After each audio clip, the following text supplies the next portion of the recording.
Antes de empezar, y quiero agradecerles que hayan querido asistir, que hayan podido dejar un poco de su tiempo, que seguramente habría estado para conciliar o habría estado para cualquier otro aspecto, y sentarse a poder hablar sobre cuestiones que son referentes en materia de lo que realmente abarca los términos de igualdad y, por supuesto, lo que viene a ser sacar la cultura del armario. En este caso, antes de empezar, me gustaría presentar a alguien que es bastante importante para mí y, en este caso, a alguien con quien siempre es un orgullo trabajar. Una persona que no solo ha hecho posible que yo pueda adquirir esa visión violeta, esa mirada transgresora y esa necesidad de cambiar las cosas. Esta es mi hermana sorora, pero sobre todo una gran activista, coherente y transgresora, es Nuria Vega. ¡Ay, qué bonito! Buenas tardes. ¿Qué tal? ¿Cómo están? ¿Pueden hablar? Y van a tener que hablar. Yo creo que yo me voy a presentar rápido. Una de las cosas que Emma y yo compartimos mucho son libros, sobre todo, y hablamos mucho sobre líneas y demás, y siempre nos preguntamos eso, si hay sesgo de género en la lectura. Bien, Entre líneas trata justamente de lo que bien ya se ha comentado, ¿no? De tratar de sacar del contexto de toda nuestra historia literaria, de nuestro presente en la lectura, de nuestro presente en la compra de obras literarias y de la promoción de esas personas que quedan siempre olvidadas, de esos colectivos que quedan siempre al margen de poder progresar, de poder visibilizar, de poder hablar, de poder escribir. Hay una frase que nos gustó bastante y es: las personas libres jamás podrán concebir lo que significan los libros para quienes viven en el encierro. Esto lo escribió Ana Frank. Entendemos que esta señora pues tendría bastante conocimiento de lo que era el encierro, ¿no? Pasa, por favor, Nuria. Compramos y leemos libros con sesgos de género.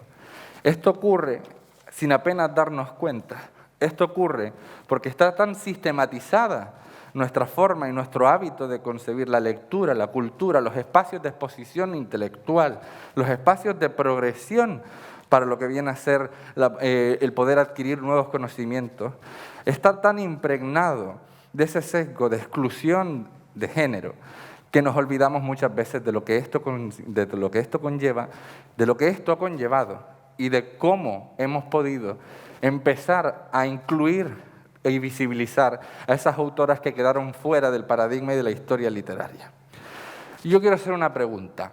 De aquí, ¿cuántas personas en centros educativos, en centros de formación per se, han encontrado que su profesorado les haya nominado a cinco autoras? Nadie, ¿no? Entiendo. ¿Esto por qué creen que viene a ser? ¿Está sistematizado? ¿Esto quiere decir que el profesorado es malo? No, evidentemente. Hombre, yo no me quiero meter en quién es malo y quién es bueno. Habrá malos y buenos, pero vamos, que en términos generales esto no quiere decir que el profesorado sea malo. ¿Esto quiere decir que las librerías compran a posta libros de hombres porque quieren excluir a mujeres o tienen esa intención? No, eso no quiere decir eso.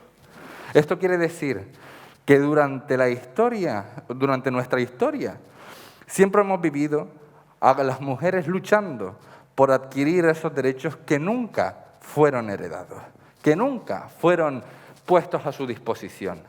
Mujeres que tuvieron que abrirse camino, que tuvieron que presentar cuál era su exposición de vida, cuál era su percepción sobre sus propias identidades, y las dejaron al margen de poder escribir sus propias identidades.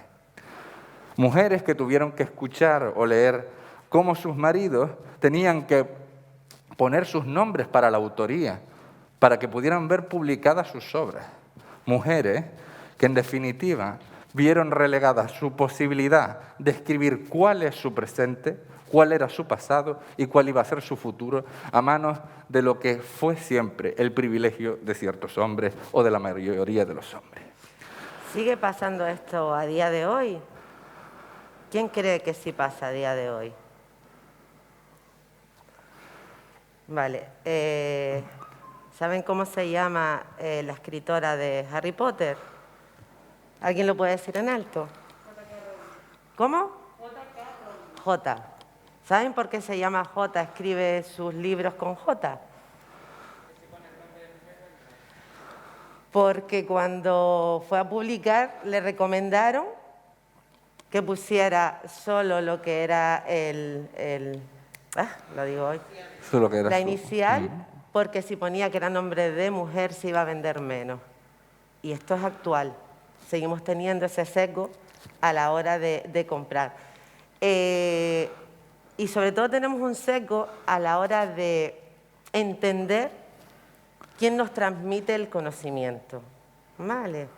La literatura está llena de escritoras, eso es obvio, está lleno de poetisas, está llena de ensayistas, pero es cierto que todo eso lo hemos recuperado, entre comillas, ese saber o esos saberes de hace muy pocos años hacia ahora, ¿vale? Y está además lleno de realidades diversas dentro de las mujeres, que también es una cosa interesante a la hora de buscar qué leer. Muchas veces nos hemos vivido, ¿vale?, las mujeres cis y las mujeres trans, el leernos desde la mirada de lo masculino, no desde leernos desde nosotras mismas. Eso es algo muy habitual. Pocas veces te vas a encontrar una novela donde eso, yo por lo menos de adolescente leía mucho y siempre me di cuenta, con los años por supuesto, que mi construcción de mujer tenía que ver con la mirada masculina que había tenido en esos libros. ¿Vale? No sé si les ha pasado.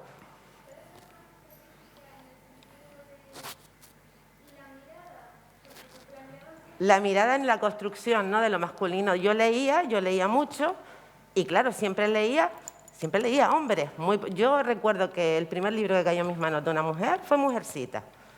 ¿Vale? Y para mí fue un impacto, porque fue leer desde otra construcción de mujer, ¿vale? Desde la identidad. Siempre había leído desde cómo nos veían, ¿vale?, desde la mirada masculina, porque era un hombre el que escribía, ¿vale? Y nuestras historias contadas desde ahí. Entonces, para mí fue, por ejemplo, ese libro fue un descubrimiento y a partir de ahí empecé a buscar autoras. Y para mí fue, bueno, sigo buscando autoras. Sí. Lo que me llamó la atención es que hay muchísimas autoras, ¿vale?, que cada vez las vemos más. Pero sí es cierto que hubo muchos años en mi vida que yo no las veía ni siquiera en las librerías. Y yo he sido de comprar libros. Veía novelistas, pero ensayistas, a lo mejor tratados y demás. No, el conocimiento no se me transmitía por las mujeres. No sé si Emma está de acuerdo en eso. Sí, no, completamente de acuerdo. Además, incluso sobre mujeres trans, o poder escuchar o leer a mujeres que pudieran hablar sobre su identidad, hablando desde otras perspectivas y entender que, oye, que evidentemente naces y ya naces con un sistema que te viene a decir quién eres, cómo debes vestir, cómo tienes que hablar, qué es lo mejor, cuál es tu expresión y cómo debes comportarte o no en función de qué tienes abajo. Y eso hubiese sido, poder leer a personas que podían entender por lo que yo pensaba o por lo que entendía que no debía ser, hubiese sido algo fantástico. Yo creo que todas las realidades deben tener, ver ejemplarizados en la lectura o en la literatura obras que puedan permitirlas empatizar. Todas tenemos el derecho a poder empatizar con un libro. ¿Qué hay más maravilloso que poder empatizar con lo que estás leyendo? Muchas veces entiendo que haya gente que tenga falta de lectura por lo que se le presenta alrededor. Y de verdad que yo, créanme, yo muchas veces me cuestionaba poder leer, porque si lo que tenía alrededor es lo que tenía que leer, digo, pues esto no me va. Pero hay que ofertar esas posibilidades y eso lo hacemos a través de la búsqueda, incidiendo sobre la lectura de esas mujeres o esas personas o esos colectivos que rompen ciertos moldes y que nos permitan a nosotras poder integrarnos con otra perspectiva. Por ejemplo, en Santa Cruz de Tenerife existe una librería que se llama la Librería de las Mujeres. Esta librería no existe por casualidad. Esta librería existe porque existe una necesidad de obras literarias que traten sobre cuestiones que afectan al género, cuestiones que hablan sobre el movimiento feminista o que hablan sobre el movimiento de muchísimas mujeres y sobre biografías de mujeres que hicieron algo y que realmente constituyeron el presente y crearon el presente que nosotras vivimos ahora, que también apuntalaron, por supuesto, junto a muchos hombres que también realizaron sus labores, pero mujeres que quedaron relegadas al silencio porque esos hombres tenían relevancia a la hora de estar en el presente y en el pasado. Esa librería ha llegado a casi cerrarse en muchas ocasiones. Esa librería está sustentada por mujeres, una asociación de mujeres que busca justamente integrar en la lectura de las personas otras visiones. ¿Cómo puede ocurrir que nuestras librerías cercanas, por ejemplo, aquí tenemos el libro técnico, ¿no? Una librería cercana. ¿Y cómo puede ocurrir que en nuestras librerías cercanas no podamos encontrar justamente lo que necesitamos encontrar? ¿O por qué no podemos encontrar voces de otras personas que viven otras vivencias que no son normativas? Y cuando hablo de normativas, hablo de lo que se nos ha impuesto, ¿no?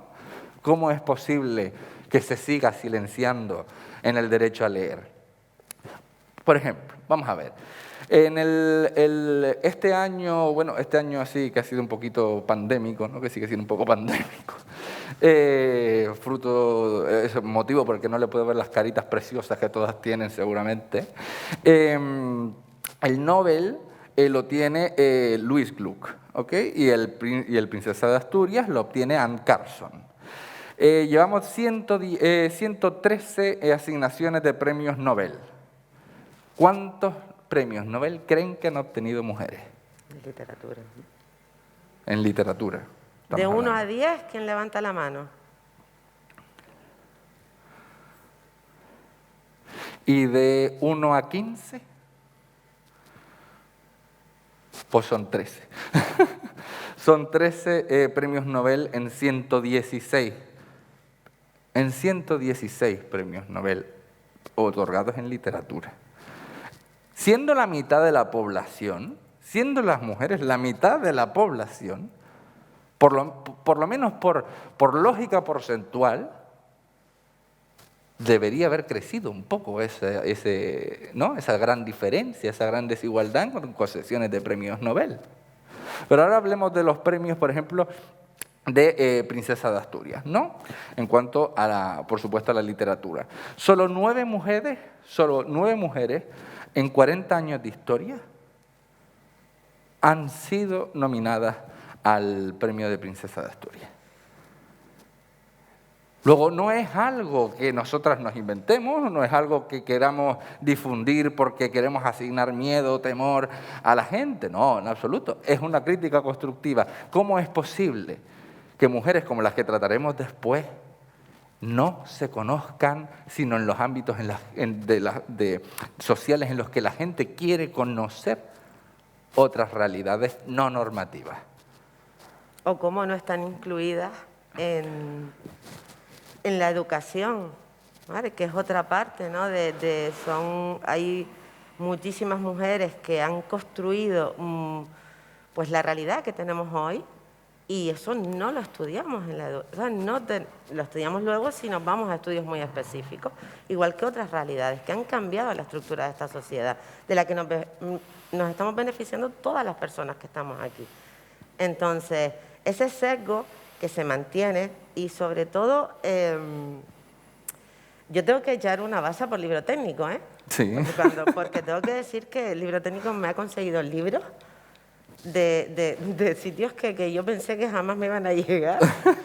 Y yo casi todos los libros que he conseguido, quitando en librerías mujeres, de lo que es temática ya no solo feminista, sino LGTBI y demás, los he conseguido gracias a que me lo han traído libro técnico. Entonces, gracias que existen también esos buscadores, pero sí es cierto que en las librerías normales, en las librerías, y nos podemos meter en cualquiera, ¿sabes? Las historias de las mujeres, por lo general, están relegadas, y las del colectivo LGTBI Sí. también están relegadas a unos espacios, no están transversales.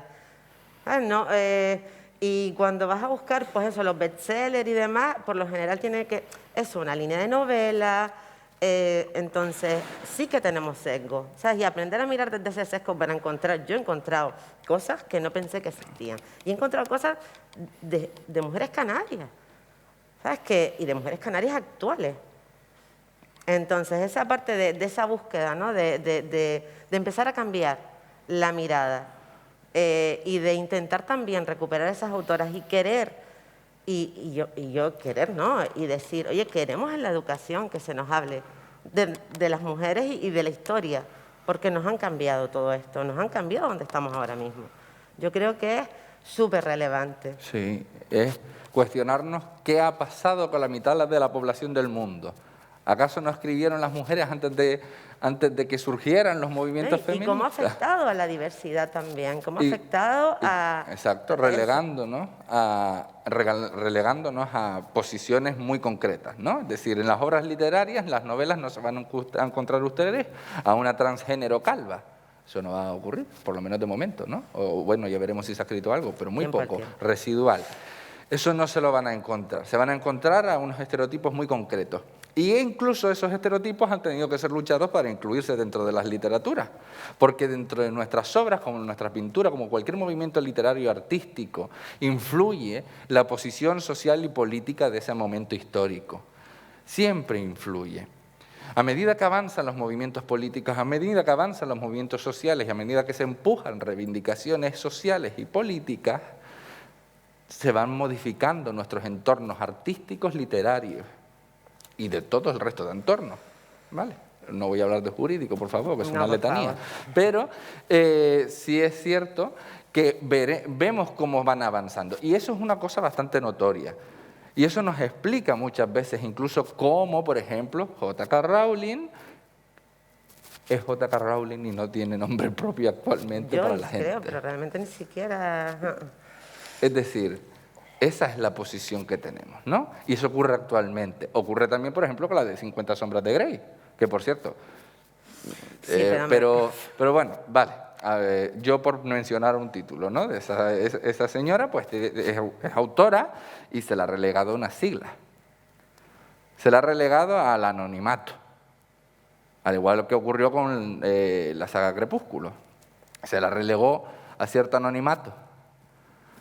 Y eso ocurre continuamente, ocurre diariamente, porque nuestro consumo de libros, nuestra forma de contribuir a la compra de literatura, nuestra forma de experimentar cómo nos desenvolvemos en la literatura, tiene sesgo de género. Y aquí nos lleva a la siguiente diapositiva, María. A la siguiente diapositiva, María.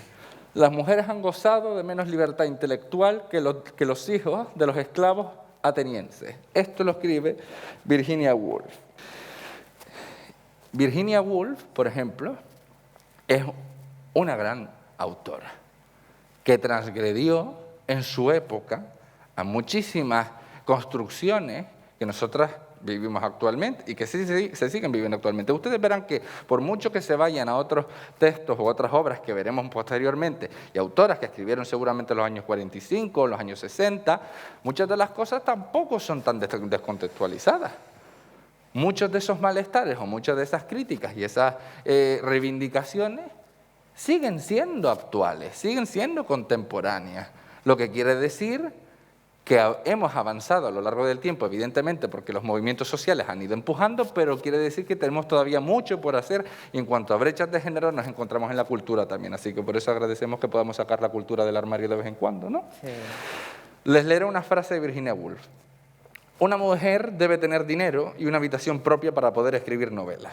Y esto, como veis, deja sin resolver el gran problema de la verdadera naturaleza de la mujer y la verdadera naturaleza de esta novela. Esta novela es una habitación propia por si después un día de esto se la quieren leer, ¿vale? Y esto habla justamente también, podemos hablar de cómo las mujeres justamente asumen esa carga de cuidados y esa carga de trabajos no remunerados domésticos y que les impiden muchas veces desenvolverse como otras personas, como otros hombres, que realmente no tienen esa carga de cuidados por norma general y que disponen de ese tiempo, el privilegio del tiempo para poder escribir. Bien, vamos a hablar de nuestra queridísima primera Bueno, tengo que decir una cosa sobre esta autora, porque además yo creo que es desdeñable. La selección de libros ha sido por libros que a nosotras nos ha, a las dos, ¿no? Desde Sí. distintos puntos de vista nos lo hemos leído y nos han cambiado como mucho la percepción, ¿vale? Que hemos tenido. Hay 1001 autoras, hay 1001 libros que visibilizan muchas historias, pero hemos escogido como las más impactantes en su momento, tanto para una como para la otra. Efectivamente. Además tengo que decir, Emma Goldman, que, bueno, yo me llamo Emma Colau precisamente porque Emma Goldman, se llama Emma Goldman, así me impactó justamente su obra, Anarquismo y Feminismo, maravillosa. Es decir, Emma Goldman para mí puede resultar una de las autoras más coherentes de sus tiempos. Creo que era una autora que transgredía mucho frente a lo que era habitual comentar y manifestar en movimientos sociales, e iba un paso más allá.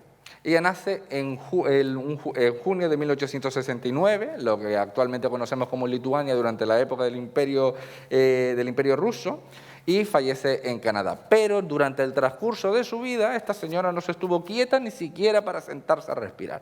Esta señora fue, digamos que fue obrera toda su vida, es real, pero es cierto que fue una activista, una anarcofeminista sindicalista de bastante relevancia. Durante su época impulsó, después de las revueltas de Haymarket, impulsó movimientos, se incluyó justamente dentro de los movimientos anarquistas e impulsó muchísimas de las acciones que se acometieron por esos movimientos anarquistas. Tal es así que con justamente todas esas acciones que iba cometiendo de propaganda justamente, e incluso el intento de asesinato de un empresario, llegó a ser exiliada de Estados Unidos y posteriormente pues tratada como la mujer más odiada de América, es decir, como la enemiga pública número 1 de Estados Unidos. O sea, digamos que esta señora quieta no se estuvo. Tras esa maribunda de cosillas que fue realizando y por los que después se la trató como la primera enemiga pública número 1, se traslada de nuevo a Rusia, se va 2 años más tarde y se traslada a Canadá, que tampoco se queda quieta en Canadá porque se marcha a España en aquella época, viajar en aquella época, se marcha a España para participar de los movimientos sindicalistas anarquistas durante la Guerra Civil.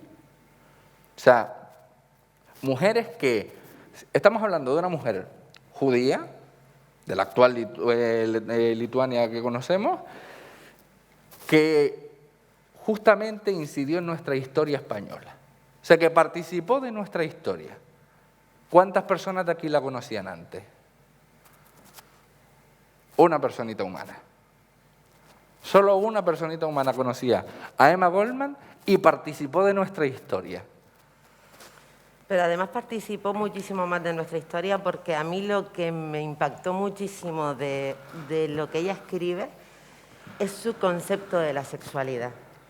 Emma Goldman, su anarquismo sobre todo atraviesa lo que son las relaciones y yo creo que además es, ahora que se habla mucho de lo que es la teoría queer, yo siempre le decía a Emma, wow, ¿sabes? Emma Goldman, en la época en la que ella hablaba de sexualidad, hablaba además de amor libre, de masculinidades sanas, de diversidad sexual. Emancipación sexual. De emancipación sexual. Entonces, para mí, el legado que tiene, sobre todo atención a la diversidad, es ese empoderamiento sexual. Además, hay una frase que se escucha mucho y es de ella, la de si no puedo bailar, esta no es mi revolución.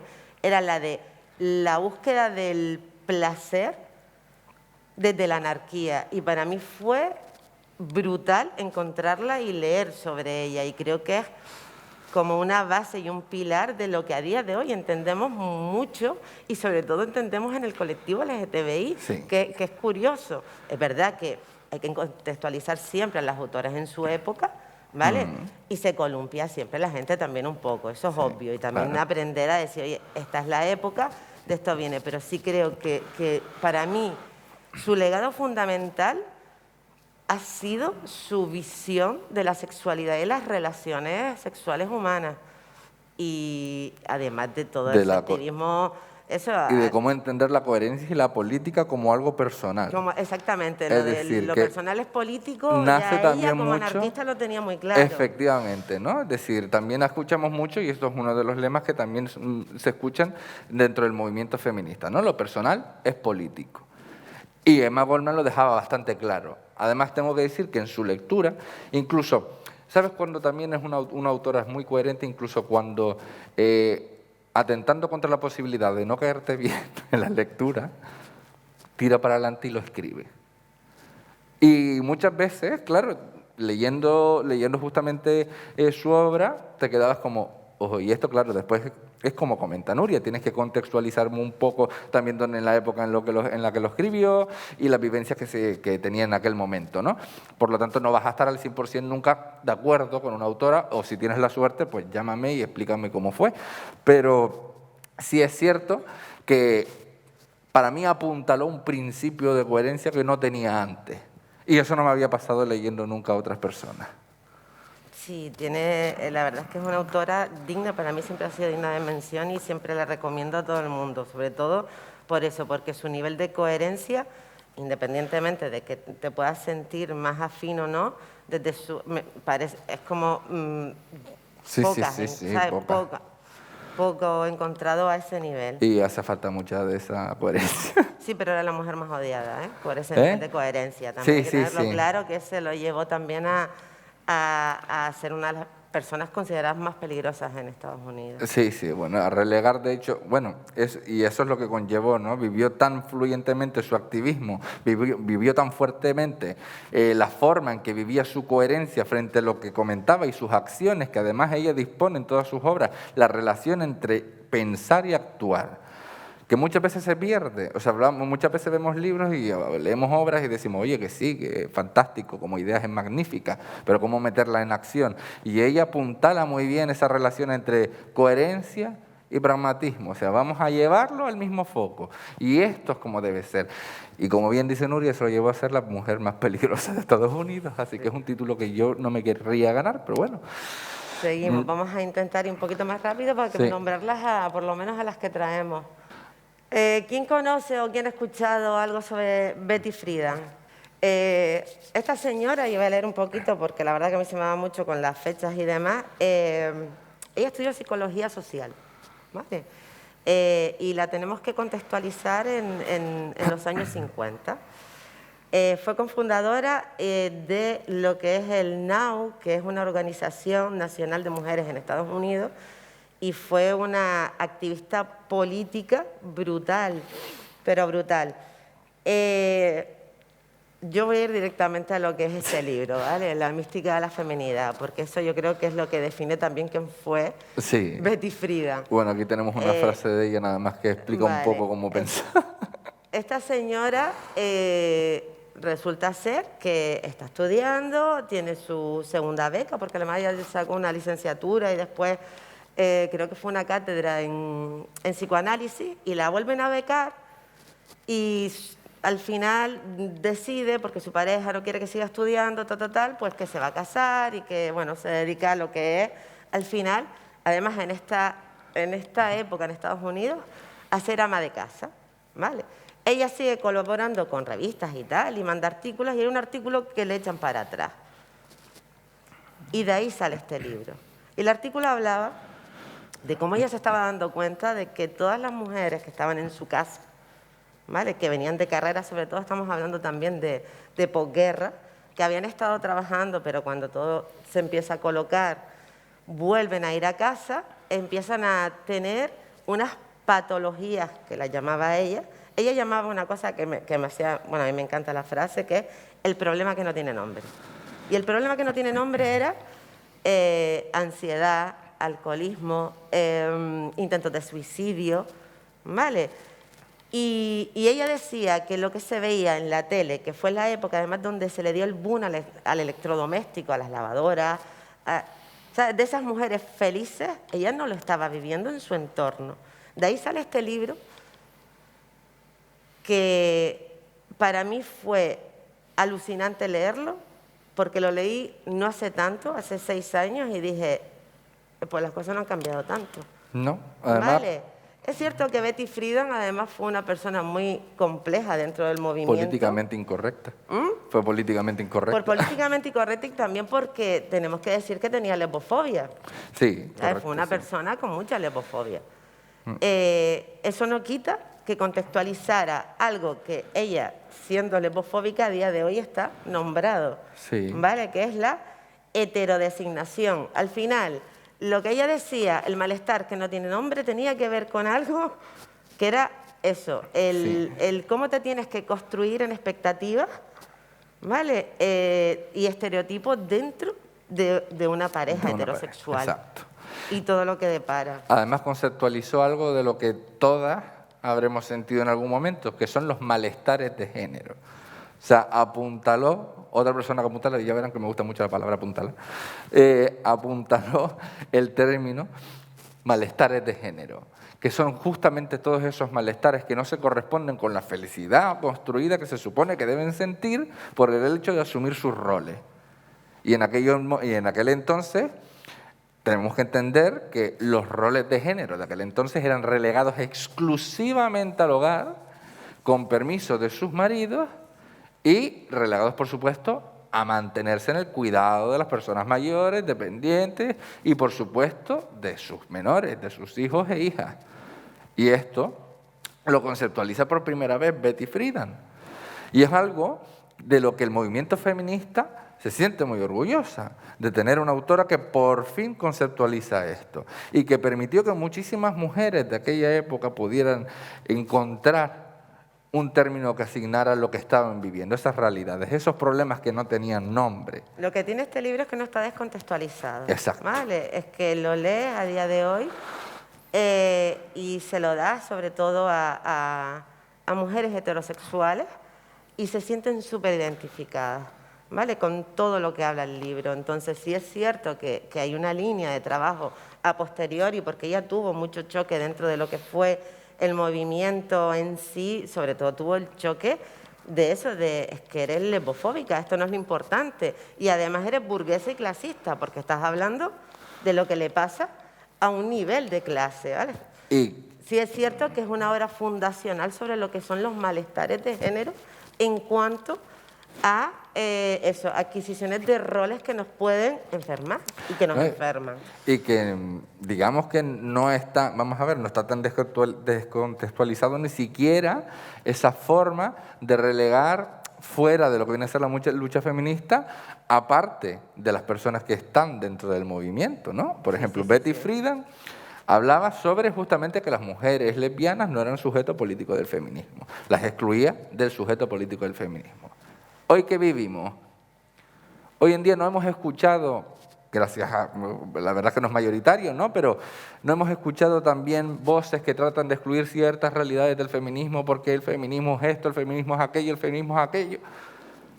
No destila eso. O sea, es decir, los movimientos al final toman también en muchas partes aspectos que son cíclicos.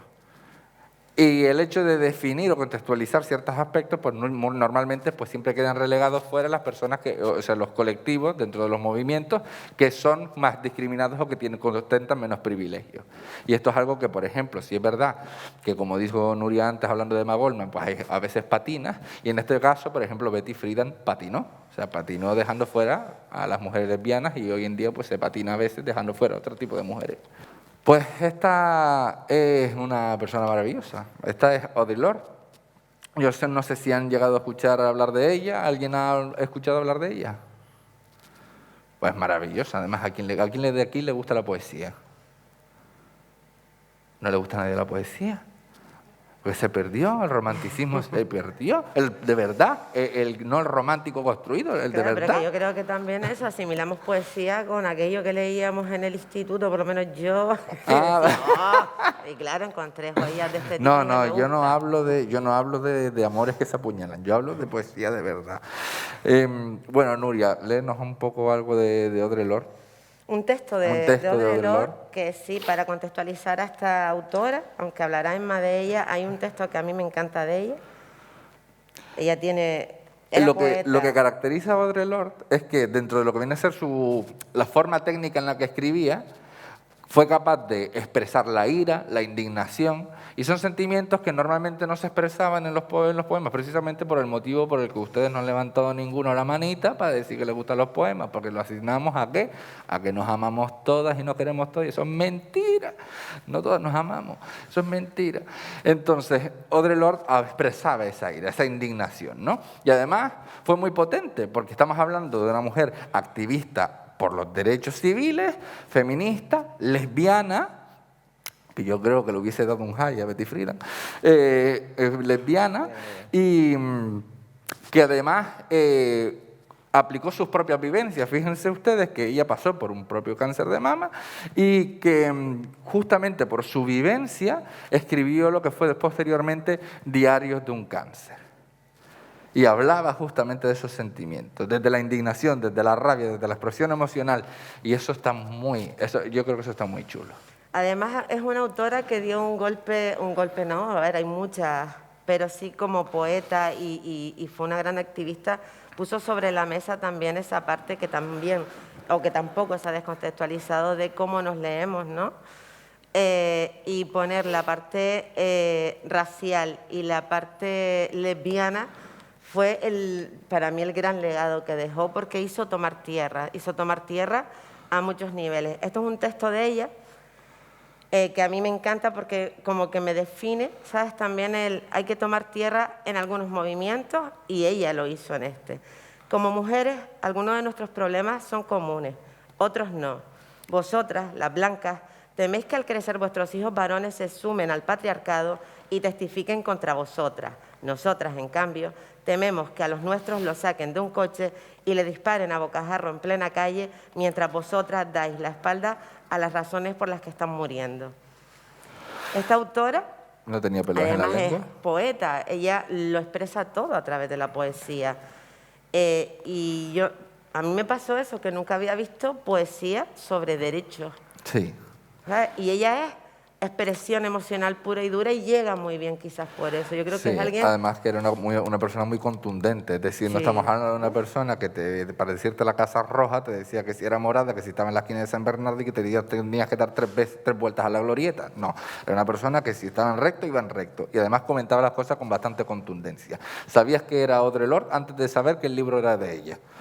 Pero porque justamente la capacidad expresiva que tiene radica en eso, en la ira, en la rabia y en el movimiento, ¿no? Y en cómo ella se encuentra luchando dentro de un movimiento que también la excluye por el hecho de ser negra. Y eso ocurrió también dentro del movimiento feminista, que se excluyó o se dejó en la omisión a una realidad de mujeres que tenían otra cuestión también por la que preocuparse y de la que ocuparse, y era su negritud. Y esto también lo empareja muy bien en sus textos.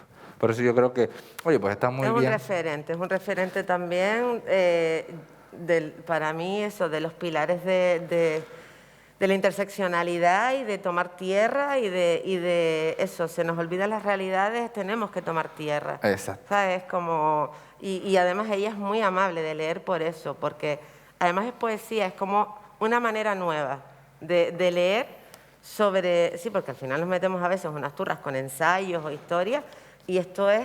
Sí, por ejemplo, vamos a ver, ¿ustedes han escuchado alguna vez a Judith Butler? ¿Saben quién es Judith Butler? Judith Butler es una señora, es filósofa, doctorada, yo no sé, creo que ya es catedrática ya, en filosofía y en estudios de género, ¿vale? Leerse a Judith Butler, y sin ofensa a Judith Butler, porque gracias a ella tenemos muchas cuestiones que debatir, es lo mismo que tragar 4 clavos con aceite. Es muy complicado. Antes de que empieces, ya te está mandando a leerte otra persona. Da ansiedad, yo lo digo ya. O sea, puede que no sea la mejor publicista de Judith Butler, pero por lo menos, si te lees a Audre Lorde, la tienes desde el momento en que empieza a hablar. Judith Butler tienes que haberte leído a Foucault, que yo todavía no me lo he leído y yo les adelanto, no me lo pienso leer por ahora, y es una persona bastante compleja, ¿vale? Entonces, por eso es una persona bastante amable de leer esta señora, porque va directamente al foco de la cuestión y desde donde yo creo que todo el mundo empatiza, que es desde la expresión emocional. Silvia Federici. Silvia de Federici, ya bueno, lo adelantaba, es italiana, nace en Parma, Y nace, bueno, cumplió años hace 2 días, el 24 de abril del 42 nace. Es una profesora, filósofa, activista, feminista, que además durante los años 70 exige durante esa campaña la remuneración para el trabajo doméstico. En los años 70. Remuneración por el trabajo doméstico. Fíjate tú si no son narices, ¿no? Es decir, iba fuerte. Además, una persona que cuando Nuria y yo preparábamos esta charla, nos reíamos porque decíamos, no es amena. Es decir, la señora se extiende. Y se extiende bien, comprensible. No al ritmo de Judith Butler, pero se extiende. Es interesante. Es interesante leerla. Además, por su vivencia, ¿no? Porque después, justamente, incluso después de hablar de esto, ¿no? De que inicia esa campaña por la remuneración del trabajo doméstico desde la economía feminista, que es algo muy interesante, ella se va a trabajar durante varios años como profesora a Nigeria. Estas dos realidades en las que lucha desde un punto en el que parece que no, y diera la sensación de que no tenemos tantos privilegios, pero después tomas tierra y te vas a lugares donde encuentras realmente el sentido de qué significa el privilegio. Y ella toma tierra justamente ya la tomaba antes, pero toma aún más tierra justamente con su viaje y con su enseñanza en Nigeria, y escribe este magnífico libro que es Calibán y la bruja, Mujeres, Cuerpos y Acumulación Originaria, ¿no? Para Nuria esto fue un pipanazo importante, ¿verdad? Yo he leído muchos libros, muchísimos, he leído a muchísimas mujeres, he leído a muchísimas autoras. A mí el libro que más no me ha impactado a nivel, sino el más que me ha impactado a nivel emocional, ha sido este libro. Tuve que pararlo, darle espacio y volver a leerlo otra vez, porque su contextualización tiene que ver mucho con eso, con cómo los sistemas económicos capitalizan el producto y las reproducciones de las mujeres. Y es un libro súper interesante, de verdad, y yo recomiendo que lo lean, pero también recomiendo que lo lean despacito, que como tengan revoltura, por lo menos a mí, yo nunca había tenido que parar en un libro. Y para mí además fue un punto de inflexión con recolocarme la cabeza de otra manera, que al final eso es también lo que nos hace los libros, ¿no? Es como nos reestructura por dentro, de ahí lo bonito de leer. Ya pues, esto no es una novela, tengo que decirlo desde ya, no se crean que por el nombre nos engañe, pero de verdad es un libro que recomiendo mucho. Probablemente a mí, a lo mejor a todas nos va a tocar, y a todos y a todes, pues cada libro, a lo mejor a nivel emocional, nos toca mucho, pues por qué tipo de personas somos. A mí me destrozó la vida. Luego ya lo retomé y dije, vale, venga, lo retomo. Pero es una señora a leer y es una señora a seguir, porque es una activista actual bastante referente. Que sobre ecofeminismo muy interesante. Seguimos. Sí.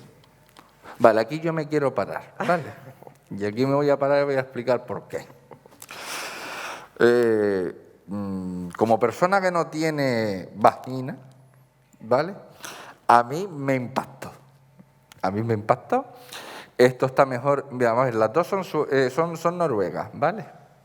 De hecho, Nina Brochmann es una erudita, es doctora en medicina por la Universidad de Oslo, tiene un máster en ciencias políticas por la Universidad de Columbia. Al final son personas, por ejemplo, como Ellen Strokendahl, anda que no hay que tener nombres, Sí. Ellen Strokendahl, que por ejemplo también es doctora en medicina y demás, y ellas juntas al final constituyen todas estas obras como el libro de la vagina. ¿Y por qué? Y me voy a levantar porque me puse nerviosa. ¿Y por qué yo? Ay, gracias, por Dios. ¿Por qué me pongo de pie y por qué me pongo nerviosa? Vamos a ver. Yo desconocía muchísimas cosas. Eso yo lo desconocía por completo. Yo pensaba que sabía algo y no sabía nada. Nada.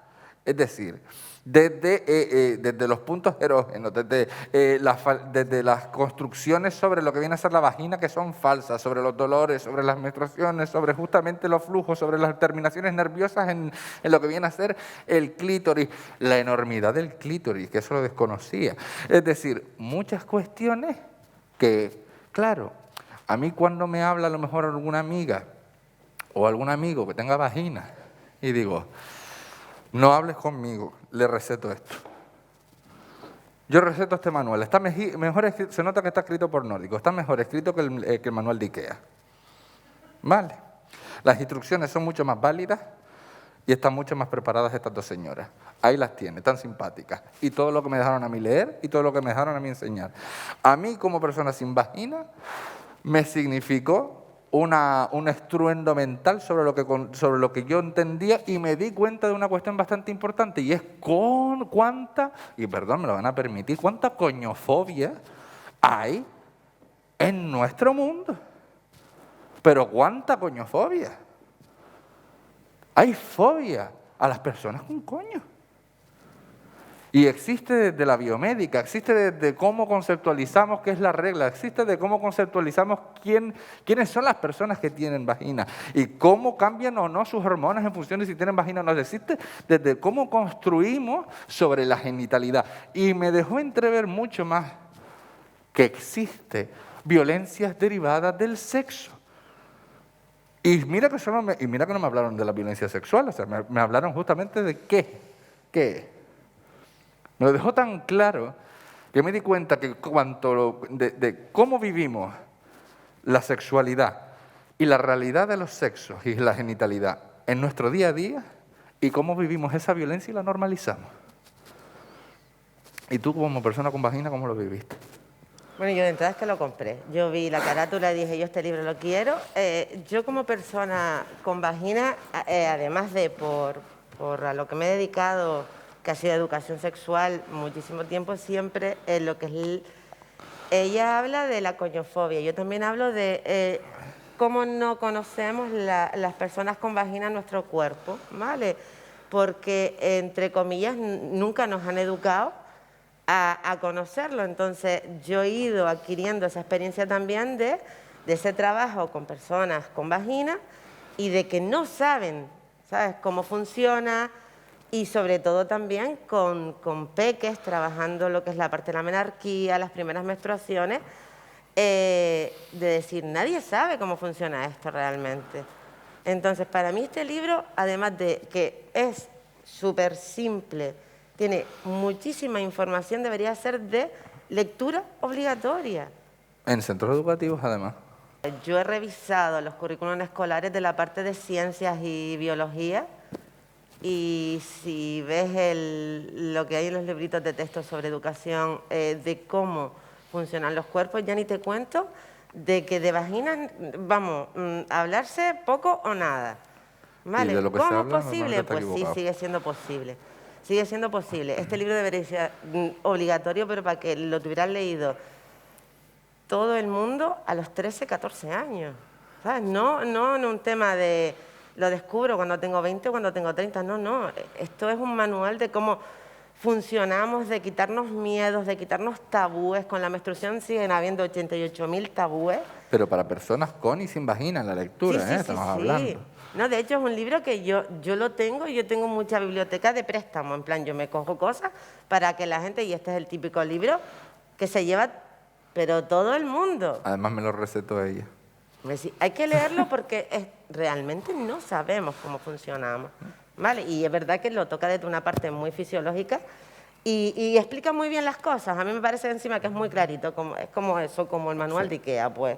Sí, lo hace muy rapidito, fácil, conciso y menos montar el pragmático. mueble, pero este más o menos.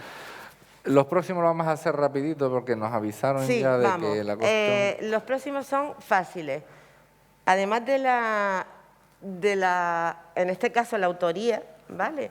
Voy a decirlo rápido. Esta señora, Amparo Gómez Rodríguez, fue profesora en la ULL de 1986. Bueno, fue además la primera decana de filosofía de la ULL y cuidaba los techos de cristal en esa línea. Siempre ha tenido estudios de géneros y demás. ¿Qué me pasó a mí con esta señora? Yo no sabía ni que existía. Y yo me encontré este libro en un mercadillo. De estos libros y se llama La estirpe maldita, la construcción científica de lo femenino. Además está premiado por el Instituto Canario de Igualdad en su 5ª edición de premio. Una autora de aquí, el libro es una maravilla. El libro lo que hace realmente es un estudio de cómo se ha construido desde la ciencia la misoginia. Sí.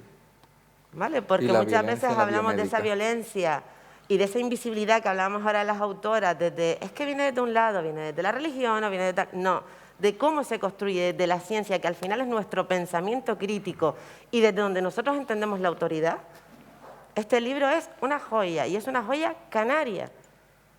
¿Sabes qué decir? Esto debería estar en todas las librerías, ¿sabes? Porque sinceramente, y es muy fácil de leer encima, de las pocas que es muy ameno. Se nota que es profesora. Sí, es un libro ameno. Entonces, quería nombrarla por eso. Primero, porque ella lo que hace es visibilizar esa trayectoria en la ciencia de cómo se ha construido esa mirada masculina y se ha invisibilizado lo que es el... Pues eso, y me encanta además, el nombre es maravilloso, La estirpe maldita. ¿Quieres decir algo sobre la señora? No, porque no me lo he leído. Y yo sí quería traer, es el único libro que voy a comentar que no es una autora, ¿vale? Sí, aquí me gustaría comentarte yo también una cosa. Vamos a ver, por salud visual de las personas que aquí asisten, no hemos puesto una foto del autor. Y ha costado también encontrarla.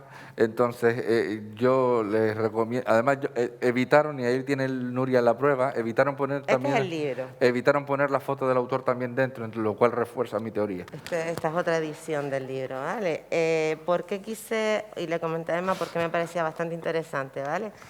Este señor, Francisco Pérez Saavedra, es un historiador canario, y es el único libro que yo he encontrado que habla de lo que se sabe. Realmente es un estudio antropológico, ¿vale? Se saca de lo que es arqueología, lo que es también tradición oral y lo que es los cronistas de la época, ¿vale? De la conquista, de lo que se sabe de la mujer indígena en Canarias. ¿Qué tiene de interesante para mí este libro? Que los separa por islas. Yo aprendí muchísimo y veía cosas que no tenía ni idea. Además de que los separa, es que sí que hay un trabajo súper importante antropológico y arqueológico dentro del libro. Y después sí que siempre hay que entender que el sesgo de este libro es que casi todo lo que tenemos en escrito está escrito por cronistas que fueron colonizadores de las islas. Entonces, entender también que se presenta una realidad, pero se presenta una realidad de la gente que viene y ve cómo funciona, ¿vale? Para mí es un libro muy interesante. De hecho, yo descubrí algo que no sabía, por ejemplo, en Lanzarote, que se practicaba la androginia y eran siempre tres esposos. O que pues las mujeres de La Palma, las mujeres indígenas luchaban, no habían guerreros, no. Que las arimaguadas solo existieron aquí. Entonces, me parece muy interesante dotar de en qué territorio estamos, ¿vale? Porque somos muy diversas, es verdad que hemos cambiado mucho, pero no hemos cambiado. Hay cositas aquí que hemos heredado, que me pareció muy curioso, y que no teníamos idea de dónde venían. Entonces, me parece un libro interesante, sobre todo porque es el único que recoge todo eso. Ha hecho ese estudio de recoger. No es un libro tampoco amable, les digo, es un tratado antropológico. Está bien y es interesante, pero no es una novelita ni es un... Pero a mí me pareció como muy interesante. Es más, dice que se lo deja para el año que viene. Por un par de años más. Vale. Yo lo conseguí en el Museo de Galda, ¿vale? En la Casa Museo. Pero pues... No, a ver, si Nuria lo aconseja será para leérselo. Yo ya anuncio que no me lo voy a leer este año. El año que viene sí, eso sí. Pero este año ya tengo unas cuantas que leerme. Por ejemplo, intentar entender a Judith Butler, que es bastante... no, pasamos a la siguiente y ya con esta finalizamos. Bueno, les dejamos con esta querida frase, entre otros motivos porque cuando empezamos a hablar de entre líneas, ¿correcto? Todo lo que hemos dicho siempre se ha mantenido entre esas líneas que se han escrito, entre esas autoras que no se han mencionado, esas obras que nos falta por leer, esos libros que nunca nos anunciaron y esas autorías que posiblemente sigamos descubriendo que no formaban parte de ellos, sino de ellas. Así que, como esto sigue ocurriendo, quizás lo que teníamos en cuenta, que era entre líneas, lo tenemos alrededor. Mantengan los ojos abiertos, lean todo lo que puedan, vivan todo lo que quieran, pero sobre todo lean en diversidad y ricamente con otras autoras. Y pidan libros, y pidan historia, y pidan el libro de la vagina para los coles, para las bibliotecas de los coles. ¿Sabes? Que esté el acceso. Sobre todo nos toca ya eso, poner de nuestra parte y visibilizar que todo esto existe y que hay que leerlo, ¿vale? O hacer... En este municipio, por ejemplo, tienen una compra de libros de contenido diverso, enormidad, que se ha hecho y que es fantástica. Es fantástico que los ayuntamientos saquen la cultura de los armarios y saquen la cultura de los anonimatos. Así que inscríbanse en las bibliotecas, actívenlas, manténganlas como foco de actividad continua y aprovechen esa compra que se hizo desde la Concejalía de Igualdad y Cultura. Aprovechen eso, disfrútenla. Y chiquillas y chiquilles, nos vemos en otra ocasión, mis cielas. Gracias.